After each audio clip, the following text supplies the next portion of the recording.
Welcome to V3 news లక్ష్యం సమాజహితం. ఇక వార్తల్లోకి వెళ్లే ముందు ముఖ్యాంశాలు. కోరుట్ల నియోజకవర్గం మెట్పల్లి కాంగ్రెస్ కార్యాలయంలో మధుయాష్కి ప్రెస్ మీట్. ఎంపీగా నేను చేసిన అభివృద్ధి తప్ప మాజీ సీఎం కూతురుగా ఎంపీగా కవిత చేసిందేమీ లేదని విమర్శలు. ఏఐఎంఐఎం అధినేత అసాదుద్దీన్ ఓవైసీ విస్తృత ప్రచారం. చంద్రయానగుట్ట పరిసర ప్రాంతాల్లో ఇంటింటికి తిరుగుతూ ఓట్ల అభ్యర్థన.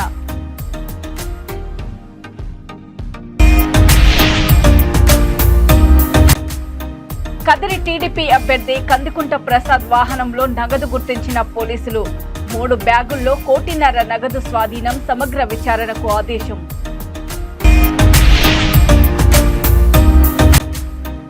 మానుకోట జనసభలో ముఖ్య అతిథిగా పాల్గొన్న బీజేపీ జాతీయ అధ్యక్షుడు జేపీ నడ్డా.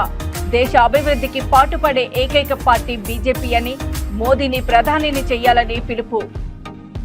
ఏఐఎంఐఎం అధినేత అసాదుద్దీన్ ఓవైసీ పార్లమెంటు ఎన్నికలు సమీపిస్తున్న తరుణంలో విస్తృత ప్రచారం నిర్వహిస్తున్నారు.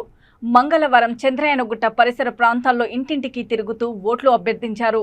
ఈ కార్యక్రమంలో ఏఐఎంఐఎం నాయకులు, కార్యకర్తలు పెద్ద సంఖ్యలో పాల్గొన్నారు.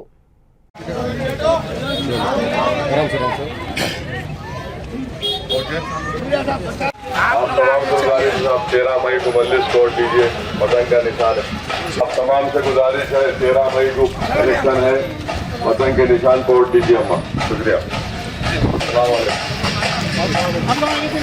हमारे यहाँ के सदर है साहब, के सदर है।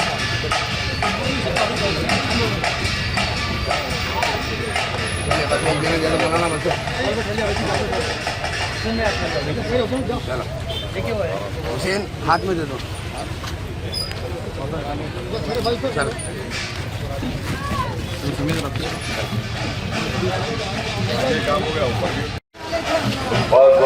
बिल्कुल बहुत वोट चलाइए भाई। कीजिए, 13 मई को इलेक्शन है पार्लियामेंट का। सलाम वालेकुम को मजलिस कोड दीजिए, दुआ फरमाइए, वोट का इस्तेमाल करिए मेरे भाई, दुआ फरमाइए, वोट का इस्तेमाल करिए। वतन का निशान है, ख्याल रखिए। आप मैंने महिला से गुजारिश करने आया हूँ, 13 मई को मजलिस कोड देकर कामयाब करिए। पार्लियामेंट का इलेक्शन है, अपने एक वोट को इस्तेमाल करिए। డబ్బు తరలిస్తున్న కదిరి టీడీపీ అభ్యర్థి కందికుంట ప్రసాద్ వాహనాన్ని పట్టుకున్నారు పోలీసులు. అనంతరం విద్యుత్ నగర్లో పోలీసుల తనిఖీల్లో కందికుంట ప్రసాద్ వాహనంలో 1.5 కోటి నగదును స్వాధీనం చేసుకున్నారు. అనంతపురం నుంచి కదిరి వెళ్తున్న ఈ వాహనము కదిరి టీడీపీ అభ్యర్థి కందికుంట ప్రసాద్ పేరిట రిజిస్టర్ అయినట్లుగా పోలీసులు గుర్తించారు. 3 బ్యాగుల్లో నగదు ఉన్నట్లు పోలీసులు చెబుతున్నారు. సమగ్ర విచారణ చేసేందుకు సిద్ధమయ్యారు. आधार कार्ड बैग डबल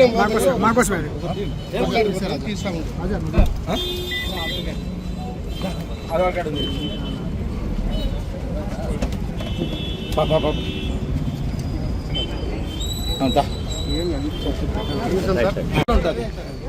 మేము క్యాష్ కౌంటింగ్ మిషన్ తెచ్చి ఇచ్చినాక మీకు అందరికి చూపిస్తాం. కంపల్సరీ చూపించకుండా ఎట్లా పోతా చెప్పు సార్. చిన్న వాయిస్ లేదు. బైంసాలో జరిగిన కుబీర్, బైంసా మండలాల కార్యకర్తల విస్తృత స్థాయి సమావేశంలో కేంద్రంలో 3వ బీజేపీ ప్రభుత్వం ఏర్పడడం చారిత్రక అవసరమని బీజేపీ నేత మహేశ్వర్ రెడ్డి అన్నారు. స్థానిక గౌరీశంకర్ ఫంక్షన్ హాల్లో ఏర్పాటు చేసిన కార్యకర్తల సమావేశంలో ఆయన మాట్లాడుతూ అబద్ధపు పునాదులపై కాంగ్రెస్ ప్రభుత్వాన్ని ఏర్పాటు చేసిందని, పార్టీ అసెంబ్లీ ఎన్నికల సందర్భంగా ఇచ్చిన వాగ్దానాలను నెరవేర్చకపోగా పార్లమెంటు ఎన్నికల సందర్భంగా కొత్త వాగ్దానాలను ఇస్తూ మళ్లీ ప్రజలను మభ్యపెట్టే ప్రయత్నం చేస్తుందని, ఈ విషయాన్ని ప్రజల్లో విస్తృతంగా తీసుకెళ్లాలని కార్యకర్తలకు పిలుపునిచ్చారు. బీజేపీ ఎంపీ అభ్యర్థి గోడం నగేష్ మాట్లాడుతూ రిజర్వేషన్ల విషయంలో కాంగ్రెస్ నాయకులు దుష్ప్రచారం చేస్తున్నారని, కానీ మహిళా రిజర్వేషన్లతో పాటు ఉన్నత వర్గాలలో ఆర్థికంగా వెనుకబడిన వారి కోసం ఈడబ్ల్యూఎస్ రిజర్వేషన్ను అమలుపరిచిన ఘన చరిత్ర బీజేపీ పార్టీదని తెలిపారు.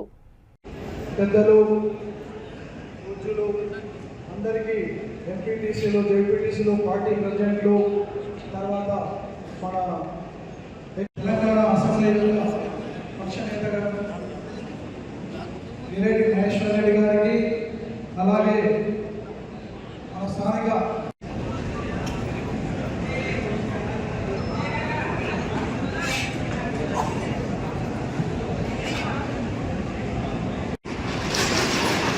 జిల్లా అధ్యక్షులు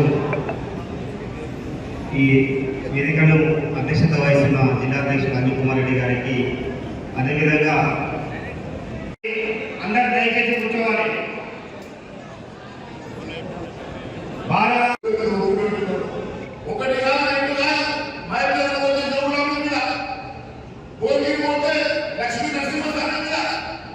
ఇక్కడ పోతే శివరాత్రి నలుగురు పోతే శివరాత్రి అయ్యా ముఖ్యమంత్రి నువ్వు 2 సార్లు పడగట్టలు 3 సార్లు నమ్మకం వచ్చిండ్రు కాబట్టి ఓట్లు తొక్కుతున్నావు. మరి ఒక వాళ్ళందరికీ తిన్నావు కదా, మరి నాకు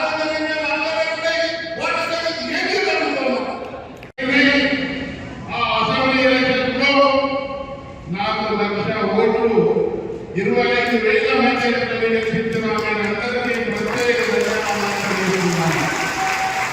మిత్రులారా, మీరందరూ అధికారంలోని 75 సంవత్సరాల నుండి ముదోలో భారతీయ జనతా పార్టీ ఎగరాలని, జెండా ఎగరాలని కోరిక ఎన్నో కార్యక్రమాలు ఉన్నా. ఈరోజు మీ అందరి అధికారంలోని నన్ను గెలిపించి భారతీయ జనతా పార్టీ పార్లమెంట్ ఎన్నికల ప్రచారంలో భాగంగా ఈరోజు ముదోల్ నియోజకవర్గంలో బైంసా మండలంలోని మహగాం గ్రామంలో ప్రారంభించి అటు కుబేర్ ప్రాంతంలో ఆ ప్రాంతంలో సందర్శించిన తర్వాత ఇక్కడ ముఖ్య కార్యకర్తల యొక్క సమావేశంలో మా స్థానిక శాసనసభ్యులు రామారావు పటేల్ గారు, దేశ అభివృద్ధికి పాటుపడే ఏకైక పార్టీ బీజేపీ పార్టీ అని మూడోసారి ముచ్చటగా మోదీని ప్రధానిని చేయాలని బీజేపీ జాతీయ అధ్యక్షుడు జేపీ నడ్డా విజ్ఞప్తి చేశారు. మహబూబాబాద్ జిల్లా కేంద్రంలోని ఎన్టీఆర్ స్టేడియంలో మహబూబాబాద్ పార్లమెంటు నియోజకవర్గ బీజేపీ అభ్యర్థి ప్రొఫెసర్ అజ్మీరా సీతారాం నాయక్ గెలుపు కోరుతూ నిర్వహించిన మానుకోట జనసభలో ఆయన ముఖ్య అతిథిగా పాల్గొన్నారు. ఈ సందర్భంగా నడ్డా మాట్లాడుతూ ఈ ప్రాంతంలోని సమ్మక్క సారలమ్మలకు, రామప్ప గిరిజనుల ఆరాధ్య దైవం సేవాలాల్ మహారాజులకు నమస్కరిస్తున్నానని, బీజేపీ ప్రభుత్వం 370 ఆర్టికల్ను రద్దు చేసిందని, కాంగ్రెస్ పార్టీలాగా ఓటు బ్యాంకు చేయడం లేదని విమర్శించారు. హైదరాబాద్లో గిరిజన మ్యూజియం, ములుగులో గిరిజన యూనివర్సిటీ బీజేపీ ప్రభుత్వం హయాంలోనే నెలకొల్పామని, గతంలో made in China, made in Taiwan, made in కొరియాల ప్రభావం తగ్గి మేడ్ ఇన్ ఇండియా వచ్చిందన్నారు.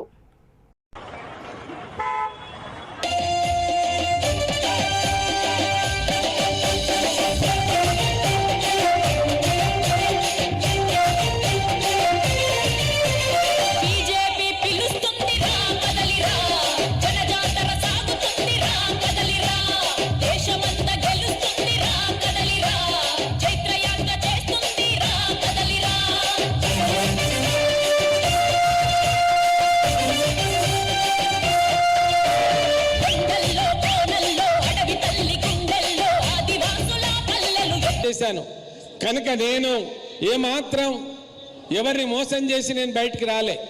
నేను సర్వీస్ చేయడానికి కేంద్రంలో రేపు అధికారంలో ఉండే పనులు, అభివృద్ధి పనులు నా నియోజకవర్గంలో చేశాను. అది గమనించినటువంటి మోడీ గారు నన్ను ఆశీర్వదించి ఈ ప్రాంతానికి నాకు టికెట్ ఇచ్చారు. నాకు ఒక అవకాశం ఇచ్చింది. నేను మరీ ప్రామిస్ చేసి చెప్తా ఉన్నాను, నాకు ఆలోచన ఒక్కటే, అభివృద్ధి తప్ప వేరే ఆకాంక్ష లేదు. నా गंभीर बीमारी के इलाज के लिए 5 लाख रुपए की व्यवस्था की, 5 लाख रुपए की व्यवस्था हर साल। और अब मैं आपको बताना चाहता हूं, आपका आशीर्वाद चाहिए होगा आज मीरा जी को, ये चुनाव जीतेंगे, मोदी जी प्रधानमंत्री बनेंगे। इस देश में, सुन लो मेरी बात, इस देश में 70 साल से ऊपर की कोई भी बहन, माता, कोई भी महिला और 70 साल से ऊपर का कोई भी बुजुर्ग, किसी भी जाति का, रेहड़ी वाला, रिक्शा वाला, ठेला वाला, ऑटो वाला, सब्जी वाला, बोझा उठाने वाला, बस का ड्राइवर, बस बना करके हमारे लोग यहाँ से अपना उपयोग करते हैं, ये भी हमने देखा। मित्रों, मैं ये भी आपको आशीर्वाद चाहिए और मुझे पूरा विश्वास है कि आपको आशीर्वाद मिलेगा। मित्रों, मैं यहाँ एक विषय और रखना चाहता हूँ और मुझे हाँ और ना में जवाब देना। हमने तय किया है, हमारा एमपी अजमीरा सीतारमन्ना है और हमने तय किया है कि हमारा प्रधानमंत्री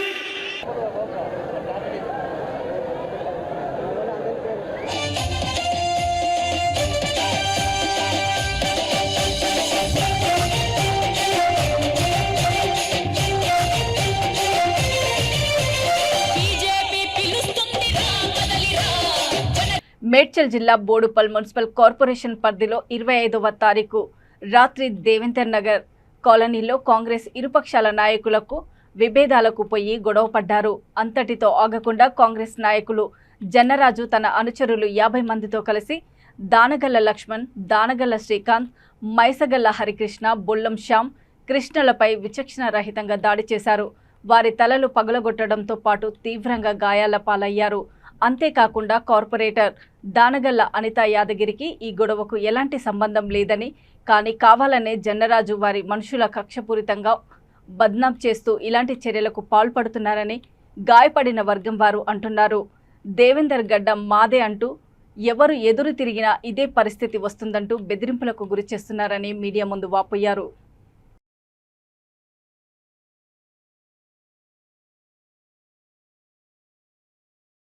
మీడియా మిత్రులకు నమస్కారం. 25వ తారీఖు రోజు రాత్రి నేను మల్లాపూర్ నుంచి ఇంటికి వచ్చే క్రమంలో అక్కడ చాయ్ పాయింట్ దగ్గర గొడవ జరుగుతుంది. ఏంటని ఆపడానికి వెళ్ళాను. ఆపి చూస్తే అక్కడ సాయి అనే వ్యక్తితో గొడవ జరుగుతున్న క్రమంలో నేను ఆపడం జరిగింది. ఆపితే తను జన్నరాజు మనిషి, జన్నరాజుతో మాట్లాడు మా అన్నతోనని చెప్తే నేను జన్నరాజుకి ఫోన్ చేయడం జరిగింది. ఫోన్ చేస్తే తన ఇంటి దగ్గర రమ్మన్నాడు. ఇంటి దగ్గర వెళ్ళిన తర్వాత మా ఇంటి దగ్గరికి అటాక్ వచ్చినావా అది అనుకుంటా అక్కడ రచ్చబండ దగ్గరికి వెళ్ళండి, మేము వచ్చి మాట్లాడతామని అంటే మేము కిందికి వెళ్ళిన తర్వాత మేము అక్కడ నిలబడ్డాము. హాఫ్ అన్ అవర్ మనం వెయిట్ చేసిన తర్వాత అలీన్ అనే వ్యక్తి అన్న జనరాజ్ అని వస్తున్నాడు, అతను అబ్బాయిని తీసుకొని వచ్చి తిరిగి షార్ట్ అవుట్ చేద్దాం మాట్లాడదామని పిలిచి 40-50 మందితోని అటాక్ చేసి మాపై దాడి చేయడం జరిగింది. విచక్షణ రహితంగా కర్రలతో కొట్టారు. వాళ్ళు చేసిన దాడికి అంతా రాజకీయంగా కుట్ర చేస్తున్నారని అనవసరంగా కార్పొరేటర్ పైన దాడి చేస్తున్నారు. ముందుగా మీరు ఎంక్వైరీ చేయాలి. మేము అంతకుముందు కార్పొరేటర్తో మాట్లాడలేదు, తర్వాత కూడా మేము కార్పొరేటర్తో మాట్లాడలేదు. మాకు ఈ గొడవకి కార్పొరేటర్కి ఎటువంటి సంబంధం లేదు.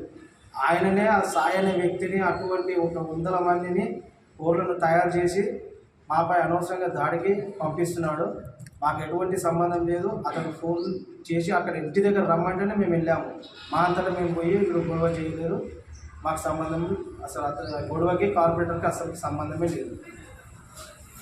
వాళ్ళు అనవసరంగా రాజకీయం గురించి దానగల్ల యాదగిరి పైన తప్పుడు నింద వేయడానికి ప్రయత్నిస్తున్నాడు. జన్నరాజ్ అనే వ్యక్తి అందరినీ 40-50 మంది పోర్లను రెడీ చేసి మాపై దాడి చేయడం జరిగింది. విచక్షణ రహితంగా కొట్టారు. అది వాళ్ళు తలపైన చెప్పలేము, అది కొన్ని దుర్భాషలు చెప్పుకుండా మాపై దాడి చేయడం జరిగింది. మళ్ళీ తెల్లారి వెళ్ళిన మా సీసీ కెమెరా గురించి వెళ్ళిన మా అందరి పైన మా బస్సువాసుల పైన కూడా దాడి జరిగింది. మీడియా మిత్రులకు అందరికీ నమస్కారం. నా పేరు శ్యామ్.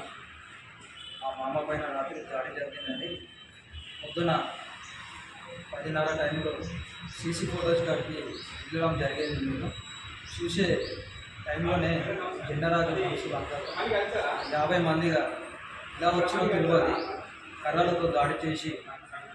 తిరుపతి జిల్లా గూడూరు రాజావీధి వీరభద్రస్వామి గుడి సమీపంలో ఓ దుకాణం వెనుక మంటలు చెలరేగాయి. సమయస్ఫూర్తితో విధులలో ఉన్న పోలీస్ సిబ్బంది మంటలను అదుపు చేశారు.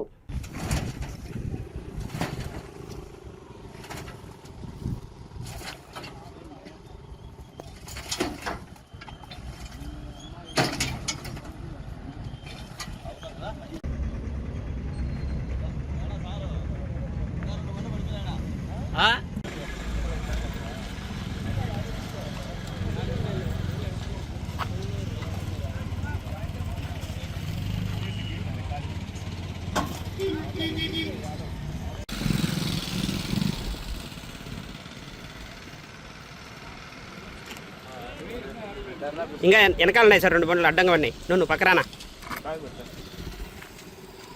ఇంకా 2 పనులు ఉన్నాయా? 4 ఒకేసారి వచ్చినాయి. ఆ 2 వీళ్ళు తిరుక్కున్నాయి. 4 పోయినాయి, ఆ 2 ఆడగొట్టినారు. 2 అడ్డం దుబ్బాయి.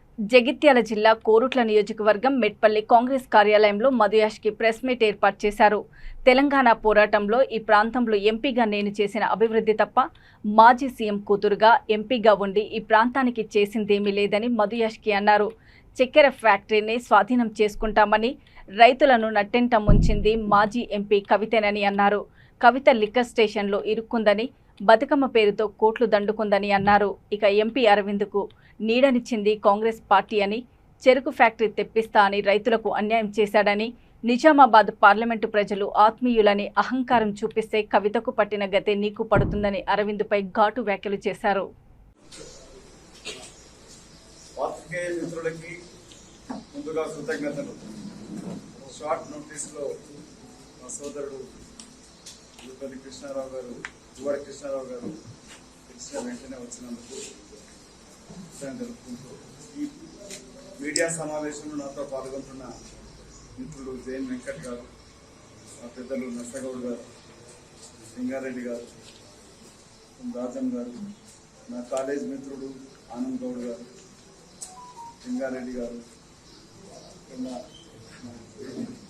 జట్టిలింగం గారు, రాజగౌడ్ గారు, రాజేశ్వర్ గౌడ్ సార్, బీసీసీఎల్ జిల్లా అధ్యక్షుడు హనుమాన్ యాదవ్ గారు,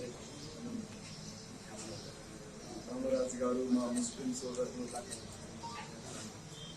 నిర్మల సత్యనారాయణ, మహేందర్ గారు, మిగతా మిత్రులందరికీ కూడా నాతో ఈ మీడియా సమావేశంలో పాల్గొంటున్న కాంగ్రెస్ కుటుంబ సభ్యులకి చాలా సంతోషంగా కూడా ఉన్నది. ఈ కోరుట్ల నిజామాబాద్ పార్లమెంట్ చేసుకున్న కోరుట్ల మెట్పల్లి జగిత్యాల 5 నియోజకవర్గాలు 2009 డీలిమిటేషన్ తర్వాత ఇక్కడ వచ్చినప్పుడు నన్ను ఎన్నుకొని జాతీయ స్థాయి గుర్తింపు వచ్చిందంటే దాంట్లో మెట్పల్లి కోరుట్ల నియోజకవర్గ కాంగ్రెస్ కుటుంబ సభ్యులకి ప్రజలకు ప్రత్యేక కృతజ్ఞతలు. తెలంగాణ రాష్ట్రం వచ్చింది. ఈ ప్రాంత ఎంపీగా నేను పోరాటం చేసిన తీరు ప్రతి ఒక్కరు గర్వించినట్టుగా పోరాటం చేసినాం. పోరాటమే కాకుండా కీర్తిశేషులు జువాడి రత్నాకరరావు గారు ఈ ప్రాంత అభివృద్ధికి ఎంతో హితోత్కంగా వాళ్ళు సహాయపడ్డారు. ఎలాంటి అవినీతి తావు లేకుండా పనిచేశారు. వారి తర్వాత క్రమంలో నేను ఇక్కడ ఎంపీ అయినప్పుడు కూడా స్థానిక ఎమ్మెల్యే టీఆర్ఎస్ పార్టీ ఉన్నా ఒక దిక్కు తెలంగాణ పోరాటం, ఇంకో దిక్కు ఇక్కడ పశు వైద్య కళాశాల తీసుకొచ్చిన, నీటి ఎద్దడి తీర్చిన, రోడ్ వైండింగ్ నిజామాబాద్ నుంచి జగిత్యాల వరకు పొడిగించిన, రైల్వే లైన్ కంప్లీట్ అయింది నా హయాంలో. పాస్పోర్ట్ ఆఫీస్ తీసుకొచ్చి ఇక్కడ గల్ఫ్లో పనిచేసే వేలాది మందికి నిజామాబాద్ తీసుకురావడంతో వాళ్ళు ఎంతో సహాయం జరిగింది. 10 ఏళ్ల కాలంలో 5 సంవత్సరాలు ముఖ్యమంత్రి కూతురు కవిత గారి ప్రాంత ఎంపీ ఉండే. రాజన్న సిరిసిల్ల జిల్లా ముసాబాదు మండలం మోహినికుంట గ్రామంలో గౌడ సంఘం ఆధ్వర్యంలో శ్రీ జమదగ్ని మారాజు రేణుకా ఎల్లమ్మ ఆలయ వార్షికోత్సవంలో భాగంగా 4 రోజుల పాటు ఆలయ వార్షికోత్సవం నేత్రపర్వంగా నిర్వహించారు. నిన్న సాయంత్రం అమ్మవారికి బోనాలు సమర్పించి ఉదయం శ్రీ జగదగ్ని మారాజ్ రేణుకా ఎల్లమ్మ కళ్యాణ మహోత్సవము వేద పండితులు మెట్టు రామశర్మ నేతృత్వంలో కన్నుల పండుగగా నిర్వహించారు.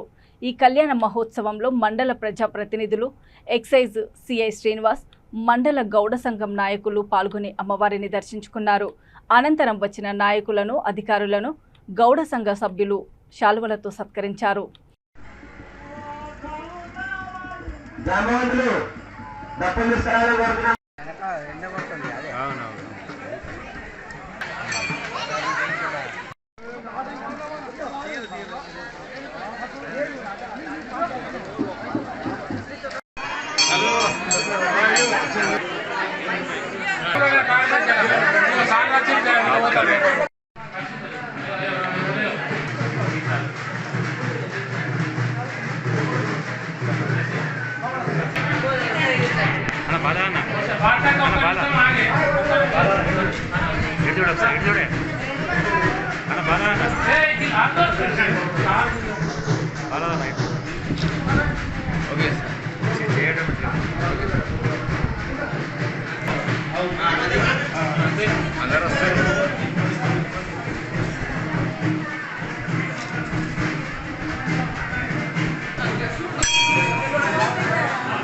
మొదలు కూడా తెచ్చున్నాము. అధికారులు గావు పలుకొని విజయవంతం చేయాలని కోరుతున్నాము.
ఇక వార్తలు ముగించే ముందు ముఖ్యాంశాలు మరోసారి.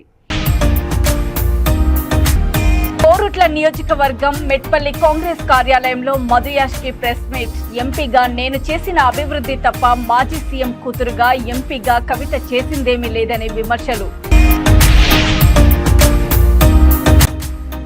ఏఐఎంఐఎం అధినేత అసాదుద్దీన్ ఓవైసీ విస్తృత ప్రచారం. చంద్రయానగుట్ట పరిసర ప్రాంతాల్లో ఇంటింటికి తిరుగుతూ ఓట్ల అభ్యర్థన.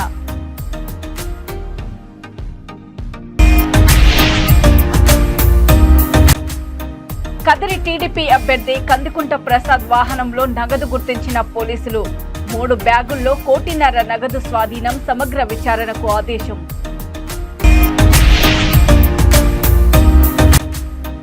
మానుకోట జనసభలో ముఖ్య అతిథిగా పాల్గొన్న బీజేపీ జాతీయ అధ్యక్షుడు జేపీ నడ్డా.